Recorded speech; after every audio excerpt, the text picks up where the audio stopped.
Okay, so the Instagram feeds module. This is a very cool module. Unlike many options out there that embed content, this module will actually import the content from Instagram into your local Drupal site, which is obviously very beneficial in terms of SEO and also being able to control the way that you display this content. Now, at present, the current version of this module is 1 Alpha 3, and a lot of the features that I'm going to show you in this video aren't actually in the module yet. So, if it's the same version, you're going to want to go to the issue queue and look for this issue, add video and carousel support. In there, you're going to find a patch that you can apply, or also I'm going to upload the completed module in case you're not familiar with patches and that kind of thing. Okay, so that's the module, that's what it does. And also the other cool thing of this module is that Instagram accounts are actually entities, so you can have many Instagram accounts on your website. Okay, so over here I've got a blank Drupal site. It's a fresh install. And what we're going to need to do is prepare the site for this new module.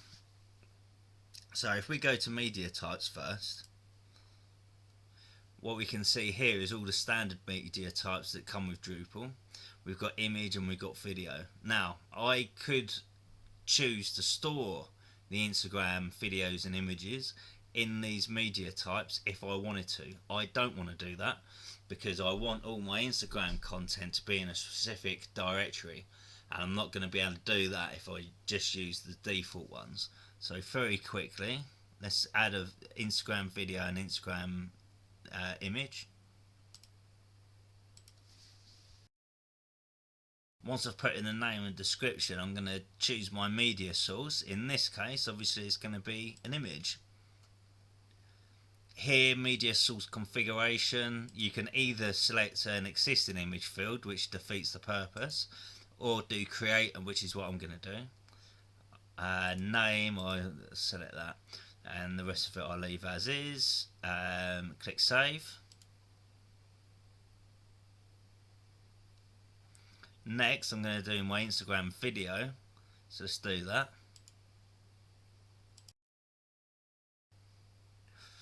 Once I put in the name, I'll then select my media source again. This time it's going to be a video file. I'm going to create a new field again. We can go name and then save that. So next I want to go into my Instagram image media type, the new one. We're going to go manage fields. I'm going to go to the image field and edit it. And then I'm going to choose the directory that I want it in. So this custom year month is fine, but I'm going to want to put post images. Can leave the rest the same for now. And then we're going to go back to our media types and go to our Instagram video. Click manage fields. Sorry, click the wrong button. Edit that field, and then go and again set our the directory where we're going to be saving the files. So we call this post videos. Again, leave the rest as is. Okay, cool. So that's our media type set up. So again, now, as I say, we could have used image and we could have used video. That's fine. Look, if your website's just all you're going to do is have one or maybe two accounts on there, and it's just for your business or community or whatever, then that would be fine. But I'm having a community website where I'm going to want lots of people connecting their Instagram accounts, so I want all the Instagram content to be separate and aside in its own directories. So that's why I created a new media type for Instagram images and videos. As I say, it's just an option that you have. So next we need a content type. So So essentially what we've done so far is that we can connect to Instagram. We're going to store the videos, we're going to store the images in those two media types. Now what we need to do is add a content type that's going to have a reference field to both of those media types to group together the media items, so that if you've got a carousel and you've got a load of images in there or a load of videos, the display is going to be the thing that connects all together. So let me show you. It could be an existing one, but I'm doing it separate. Call it Instagram post. Publishing option, I don't want it promoted. Don't need revisions, and the rest of it's fine, so I'll save that. So by default we get a body, but I need a reference field to media, and we just called it Instagram media.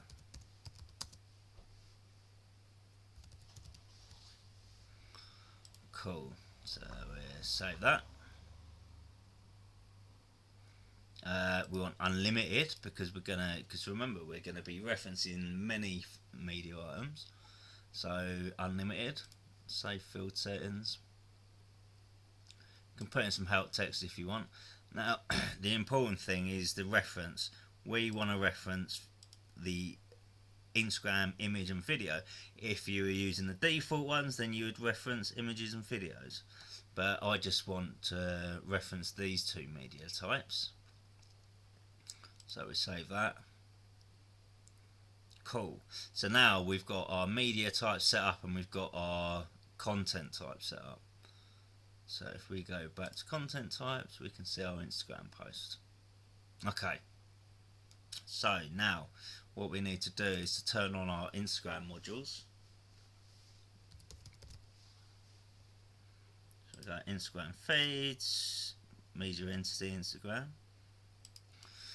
Okay, so now that's installed, let's go to media, Instagram feeds and feed settings. And up here, look, we've got Instagram app details, and we've got the endpoints that we're going to need in a minute, but we've also got this link straight to the apps page. We click that, and what you're going to want to do is to create a new app with consumer, because that's the one that's got the Instagram basic display. Click next. Add an app name. We call this OBB because we're online business builders, and that's all fine. Create app. Okay, once you've created our new app, Online Business Builders, we go down to Instagram Basic Display. So we go set up that.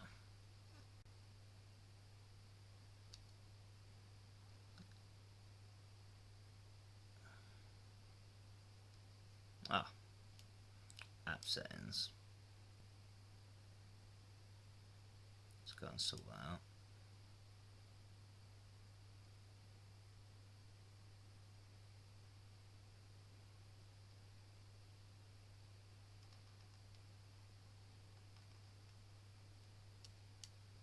Add platform. We are a website, and save that then. Okay, let's go back to Instagram Basic Display, and we're going to create a new app. Display name we're going to leave as OBB, create app, because remember this is two different things. You've got the Facebook app and then you've got the basic display. So down here we've got our Instagram ID, our app secret. So let's take our app ID first, pop that in, and then we get our app secret. This is all going to be deleted obviously after the video, and then we pop that in there. Roof, that's fine. And now what we're going to need to do is we can see we've got these three URLs that it's after. So let's go back to our Drupal site. The valid OAuth is this.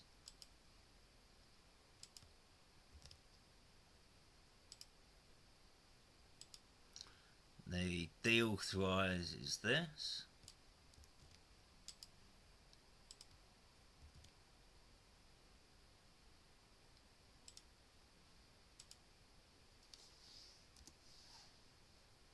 And then the deletion is this.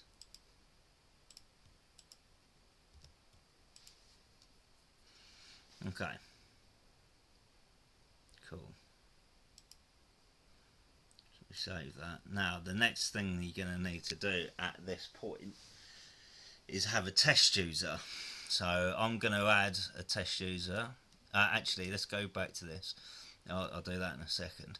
So we've popped in our URLs. We've got our app ID and secret. I'm just leaving that. And now we've got our default image media bundle. So we've got the default, and then we've got our Instagram image that I just made. Video, again, we've got the default, and then we've got Instagram videos. I do want to create a post display. The post display bundle is Instagram posts that we just created, and then on that post is Instagram media that we just created. In here we've got images. I'm just gonna pop that in for all of it, where we can map data, which I'll show you.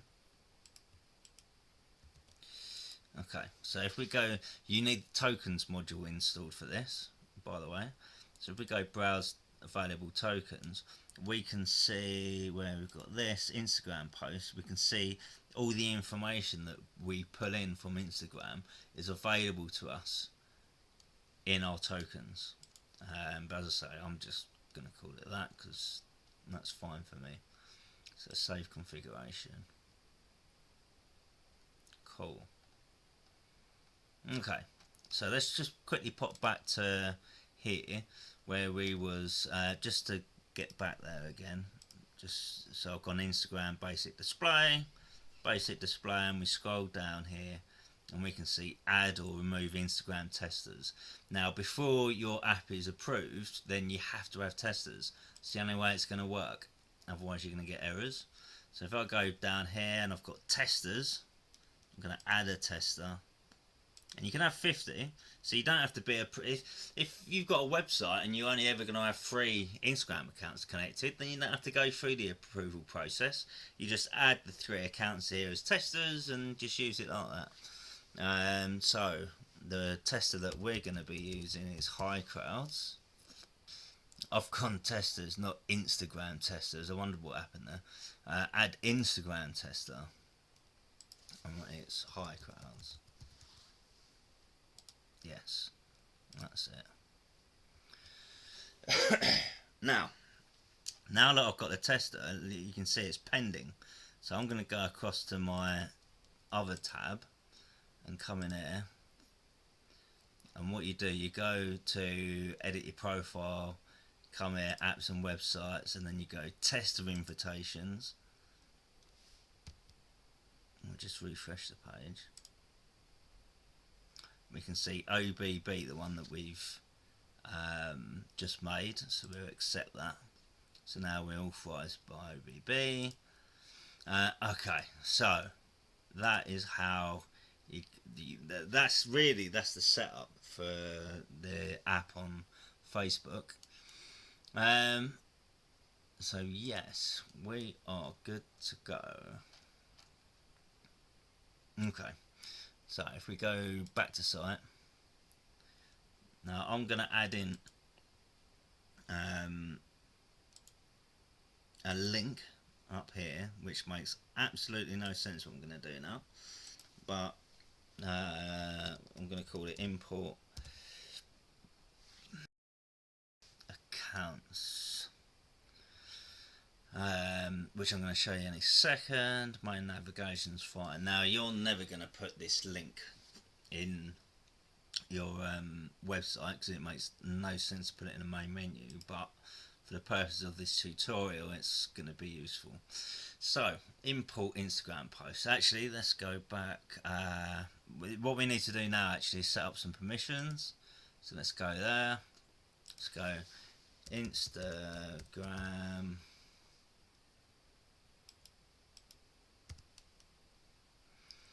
So here are the permissions we're going to have. So authenticated user. The first thing, access Instagram feeds account deletion status. This should be given to everyone. I've popped it in there for you. So we're going to want to select anonymous and authenticated.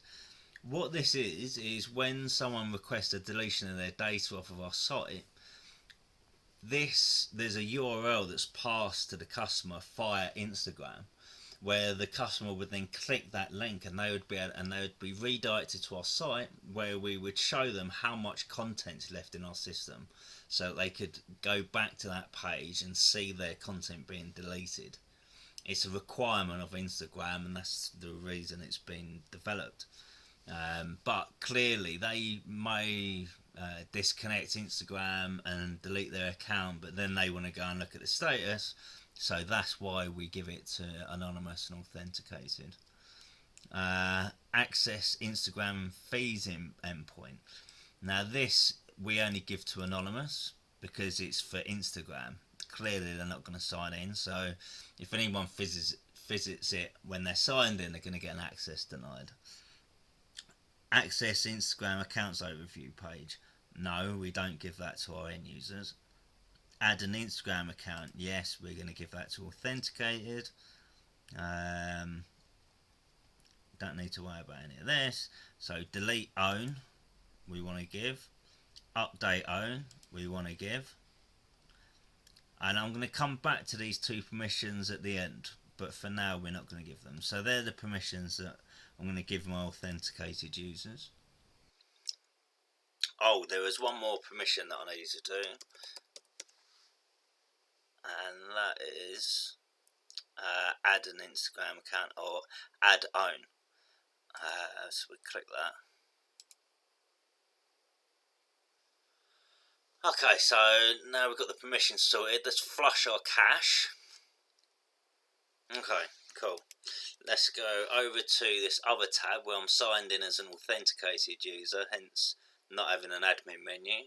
If I go to this the link that we just popped in, we can see we can add our Instagram account. I'm going to pop in that username that we paired a minute ago, authenticate, takes us to Instagram. The user has to opt in for their media. I don't know why it says optional and why we can't have it required. Click allow, takes us back to our Drupal site, click save, and that's it, we're now connected. This error, if it was in production, then this wouldn't get shown, obviously, because you wouldn't show error messages like that to end users. And it's a known bug. I've looked into it. I'm not sure why it's doing that, but anyway. So our account is now connected to Instagram. What I want to do now very quickly is create a very basic view so that we can see this content coming in. So we'll call this posts. We're going to go content of type Instagram post. Newest first, that does us. We want a page, which we'll call Instagram posts. Create a menu link. We're going to want to go in the main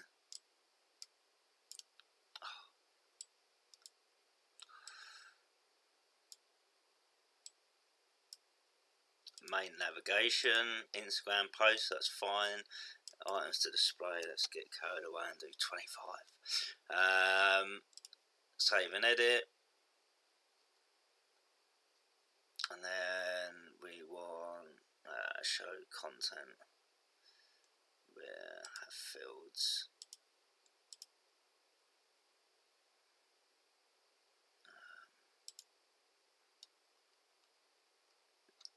Okay, titles, that's fine for now. So let's save that. Go back to our site. Now we've got Instagram posts. of which there are none. Okay, so the way that this module now works is we've created our test app on Facebook, we've added our test user, we've authenticated our test user, we've set up our media entity types and our content type for storing the data. In theory now, if we click run cron, our content should just start coming in, I hope. Okay, and there we go, we've got some posts. It'll do 10 at a time, so if we go and check out one of the pages, what we can see here is it's pulled in our description from Instagram, it's pulled in some videos, images. Obviously this is displaying terribly, but the point is what we've got here is our title, we've got all of the content in from Instagram, we've got all of our media, and from here really it's a case of doing the work to obviously get a much better listing page and also to display this, because for instance all of this is squeezed up because of the text format, but again this is all outside the scope of the video. How to display the, you're going to want to use views and you're going to want a carousel to display the content in. You're probably going to want a nicer video player than this. I usually use Player. Yeah, but there we go. Installing the module, setting up our media entity types, setting up our content type, setting up the Instagram settings, and then adding an account, running cron, and importing the content. So there we go. That is the Instagram feeds module. But there is one more bit to this. If we go back over to our testing tab, just refresh that page because I hate error messages. The user could go into, this is in Instagram now, and we can see, look, OBB is authorized. Now, part of Instagram's rules is that if someone clicks remove, we delete all of their content. So that's what they're the URLs that we was putting in earlier. So if we click remove and they remove, there we go. Now if we go back to the website, and now if we run cron, hopefully this data is now going to get deleted. So if we go run cron,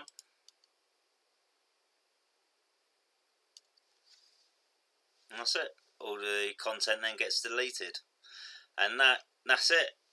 That is a wrap. I think that's everything that needs to be said. Hope you enjoyed the video. Hope you like the software. Thanks to the original module developer, because it saved us a hell of a lot of work, and frankly it's a really cool module. Thanks for watching. Oh, there was one more thing that I needed to say to you, and that is on each Instagram account entity we can define what media types that our content's set in. So at the moment we set up our defaults. Let me show you how we can set it up different for each Instagram account. So if we go back to permissions,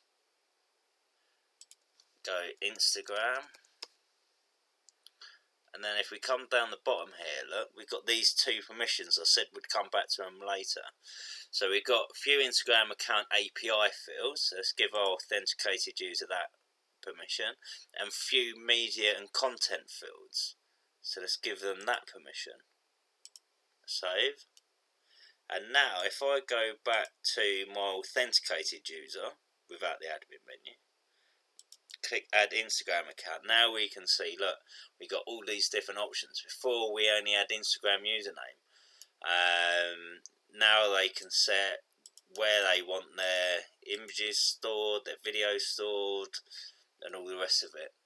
Personally, as I said to you right at the beginning, I'm using this as a community website, and I want to recruit influencers to connect their Instagram accounts to my Drupal site.